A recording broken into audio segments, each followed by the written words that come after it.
各位观众朋友大家好。台湾ダータイギーパイやベライ開始や。こんにちは。台湾ダーの台湾語カルタのコーナーです。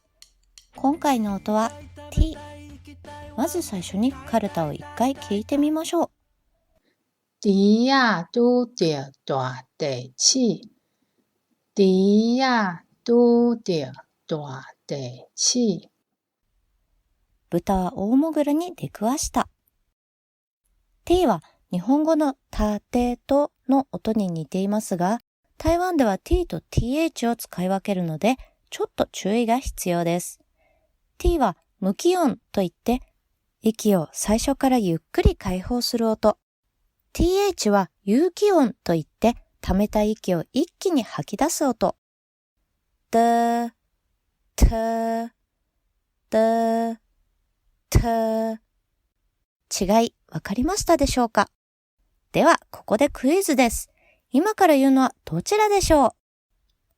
た、た。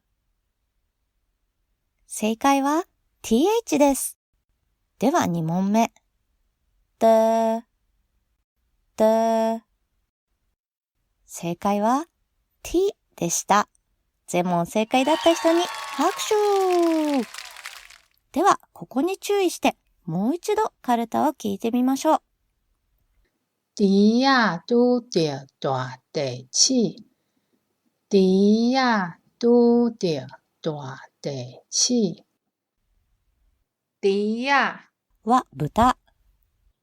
猪肉なら豚肉になります。拄は出くわすという動詞。着は動詞の後ろについてその動詞が何かに至ったということを表す保護です。收着批手紙を受け取った。燙着手手をやけどしたというように使います。大は大きいという形容詞。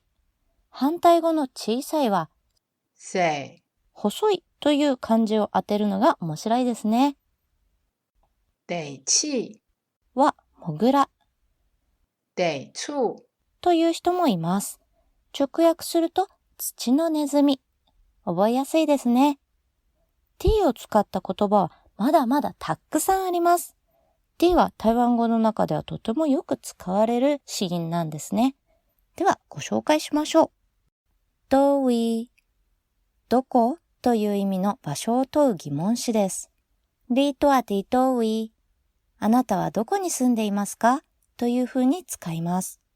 よく使うので覚えてくださいね。豆花台湾名物、豆花。最近日本のコンビニでもトーファという名前で売られたりしていますね。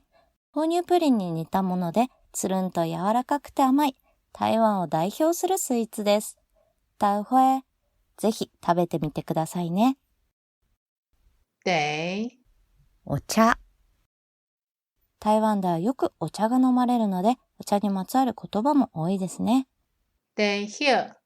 お茶っ葉。泡茶お茶を入れる。など、いろんな言葉があります。では最後にもう一度、T のカルタを聞いてみましょう。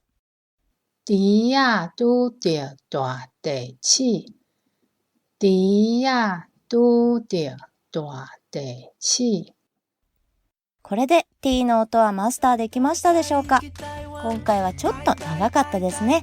お疲れ様でした。ローラでは次回もお楽しみに。感謝大家收看。再会。